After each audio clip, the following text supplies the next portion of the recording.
बिस्मिल्लाहिर्रहमानिर्रहीम, अस्सलाम वालेकुम। तोहा इब्न जलील भाई मौजूद है हमारे साथ। भाईजान बहुत शुक्रिया आपका, इतने बिजी स्केड्यूल में और इतनी ट्रैवलिंग में आपने टाइम दिया। मैं बड़ा शुक्रगुजार हूँ आपका। जैसे अभी हम गुफ्तगू कर रहे थे और बात कर रहे थे कि आपकी स्टोरी माशाल्लाह इतने लोग जानते हैं, हम उसको रिपीट पे लेके जाएंगे तो शायद वो आज हम आपसे सीखना चाह रहे हैं। हम चाह रहे हैं कि आप हमें सिखाएं, हमारे यूथ को सिखाएं, क्योंकि एक सक्सेस स्टोरी माशाल्लाह जो सब लोग जानते हैं कि किस तरह से आप आज दीन की खिदमत कर रहे हैं, दीन की तरफ आए हैं। यही मैं पहले सबसे आपसे पूछना चाहूँगा कि हमारी जो आज की नौजवान नस्ल है, सुनने में बड़ा वो रवायती सा सवाल लगता है, लेकिन ये सबसे बड़ा मसला है मेरा ख्याल है, कैसे आएगी इस्लाम की तरफ, कैसे आएगी दीन की तरफ, जब इसको इतना मुश्किल बना के पेश कर दिया गया है। यानी आप ये देखिए कि अब आके मुझे 34 साल की उम्र में मेरी गलती है, मुझे पता चल रहा है कि मैं फ़र्ज़ नमाज भी पढ़ सकता हूँ, मेरी नमाज हो जाएगी। और बहुत से लोगों ने इस पर जो है वो नमाज पढ़ना शुरू कर दी कि आपने फ़र्ज़ पढ़ लिए तो आप, इस तरह की बहुत सी एग्जांपल्स हैं जिसमें हमें इतना बढ़ा के परेशान करके जो है वो किया। किस तरह से इससे आसान दीन को लोगों को बताया जाए कि ये आसान है। असल में ना यूथ के साथ मैं समझता हूँ कि बड़ा जो हमारी जनरेशन है ना, और हमारे से पहले जो मिलीनियल्स हैं या जनरेशन जी है, इनके साथ एक बड़ा मसला हुआ है। वो ये कि देखिए, आप आदम अलैहिस्सलाम से लेके हमारे दादा साहब या वाले साहब के एरा तक देख लें, लाइफस्टाइल पैटर्न्स बिल्कुल सेम थे। सफ़र घोड़ों पे है, ऊँट पे है, गधे पे है, खाने के लिए शिकार करना या एक्सपाइजी सारा। उसके बाद ना ये भी पिछले आप समझ लें 100 साल में ये दुनिया बहुत बदल गई है। पहले था कि आप अपने बड़ों से, आप वहाँ के मेंटर्स होते थे, आप उनसे सीखते थे, उनसे एक्सपीरियंस हासिल करते थे, उनकी रिस्पेक्ट होती थी। अब जो यूथ जिस तरह से टेक्नोलॉजी में आगे है, पेरेंट्स तो ऐसे उंगली पे फ़ोन चलाना भी नहीं आ रहा होता उनको, तो एक तो जनरेशनल गैप भी बढ़ गया और टेक्नोलॉजिकल गैप भी बढ़ गया। Now the youth thinks we know far more than what they know, ठीक है, which is fact as well. कुछ ना कुछ हद तक ठीक भी है। एक्सपीरियंस उनके पास ज़्यादा है, नॉलेज इनके पास ज़्यादा है, और टेक्नोलॉजी का बात कर रहा हूँ। और फिर इस सारे मामले में जब गोरे आए, गोरे ने मदरसे को अलग किया और स्कूल्स को अलग किया, तो ये कहा कि ये लोग दीन पढ़ेंगे और ये दुनिया पढ़ेंगे। ये क्योंकि क्रिश्चियनिटी ये कॉन्सेप्ट था ना, उनके यहाँ था कि प्रीस्ट हैं या पोप हैं, वो अगर तो आखिरत में कामयाब होना चाहते हैं तो दुनिया में कामयाब नहीं हो सकते, ठीक है। यानी द सक्सेस इन दिस दुनिया is opposite to the success of the आखिरा, ठीक है। कि मुसलमान इस्लाम ऐसा नहीं है। एक आलिम दीन, एक मौलाना साहब can be a very good entrepreneur as well, and आखिरत में भी कामयाब हो सकते हैं। तो उन्होंने क्या किया कि उनके बुरे एक्सपीरियंसेस थे पास्ट के, तो उन्होंने ना मदरसे को अलग किया और कहा कि ये दीनी खिदमत करेंगे और ये दुनिया खिदमत करेंगे।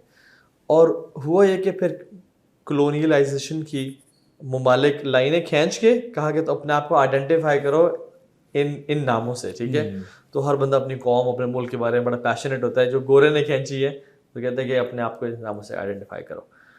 हुआ ये कि जब फिर ये कैपिटलिज्म आया और हाइपर कंज्यूमरिज्म आया हमारे पूरी दुनिया में, 9 to 5 जॉब्स आ गई, तो स्लेव, अभी जो पहले था ना स्लेव्स हुआ करते थे जी, वो ख़त्म नहीं हुए।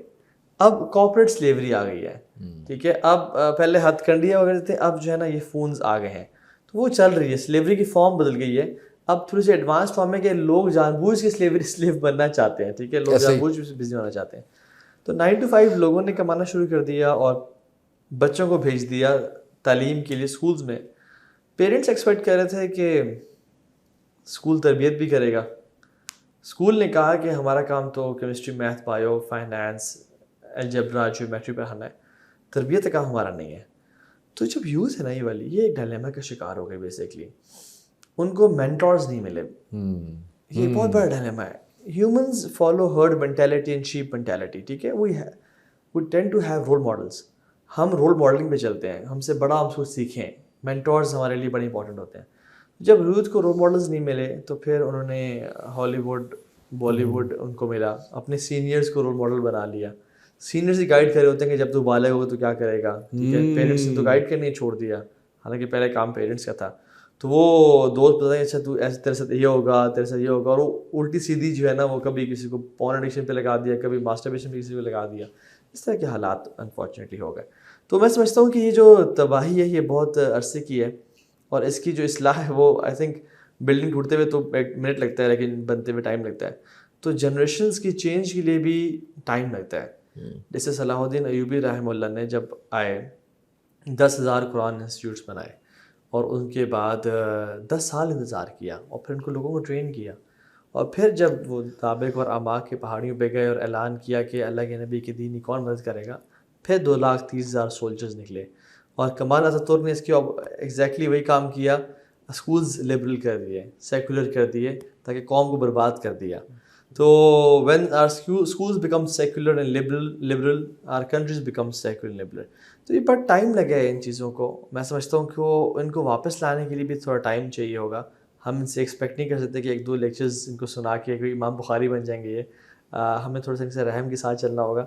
لیکن میں سمجھتا ہوں کہ ہماری یوتھ میں بہت پوٹینشیل ہے. میں جتنے بھی ان سے انٹریکٹ کرتا ہوں ان میں جو دین کی تڑپ ہے، دین کی بات سننے کی اور سمجھنے کی، یا یقین جانیں میں آپ سے ایکسپیرینس شیئر کرتا ہوں، ہم تو روزانہ یونیورسٹیز میں جا رہے ہوتے ہیں، تھاؤزنڈس آف یوتھ ہوتی ہے. جو لائنیں پہلے ناچنے گانے والوں کی لگا کرتی تھی نا، اب وہ الحمدللہ دین کے لیکچر سننے کی لگنا شروع ہو گئی ہے. تو یوتھ اپنے رول ماڈلز بدل رہی ہے اور بدل چکی ہے الحمدللہ. یہ ایک بہت بڑا چینج ہے، کیونکہ مولوی واز آلویز ایک بیکورڈ، ایک لوزر سمجھا جاتا تھا. تو الحمدللہ اسلام کا پرسیپشن، یعنی مولوی is equal to being a loser, اس پہ بلینز آف ڈالرز انویسٹ ہوئے ہیں. یا اسلامک ٹیررزم پہ، اسلام کے ساتھ ٹیررزم کا نام جوڑنے کے لیے بلینز آف ڈالرز انویسٹ ہوئے ہیں. اب میں سمجھتا ہوں کہ الحمدللہ اللہ کے فضل سے الحمدللہ بہت سے لوگ کام کر رہے ہیں ماشاء اللہ. اس میں ایک یوتھ کلب کا بھی چھوٹا موٹا کردار ہے. تو میں سمجھتا ہوں یوتھ اپنے رول ماڈل چینج کر رہی ہے اور اب دین سے محبت کرنا شروع کر رہی ہے الحمدللہ. چلیں، یہ سب سے اچھی بات جو مجھے لگ رہی ہے اس میں الحمدللہ وہ یہ ہے کہ ایک تو ویسے ہی اگر نہ بھی ہو رہا ہوتا تو ہمیں نا امید نہیں ہونا، لیکن یہ سفر واپسی کا شروع ہو چکا ہے. بالکل ایسے اس کے ریزلٹس ٹھیک ہے دیر سے آ جائیں کوئی نہیں، اور لیکن پاکستانی یوتھ میں تو ویسے ہی بہت انرجی ہے. اس کا انتھوزیازم، انرجی دیکھیں آپ پاکستان انڈیا کے میچ میں آپ دیکھ لیں، آپ چاند رات پہ آپ دیکھ لیں، آپ ہیلووین پہ دیکھ لیں. لیکن اس انرجی کو ڈائریکشن دینے کی ضرورت ہے. ویلیاں کر رہے ہیں، پٹاخے مار رہے ہیں، فضول سے حرکتیں کر رہے ہیں. اگر ہم اس یوتھ کو ڈائریکشن دے دینا، آپ یقین جانے یہ دنیا کو رول کریں گے انشاءاللہ. میں دبئی میں تھا، میں قطر میں تھا، دنیا کے ٹاپ کے انسٹیٹیوٹس پاکستانی چلا رہے ہیں، بڑے بڑے ادارے پاکستانی چلا رہے ہیں. لیکن یہاں سے باہر جا کے کاش وہ پاکستان میں رہ کے اپنی دھرتی کا خیال رکھتے اور یہاں پہ کام کرتے تو بہت بہتر ہوتا.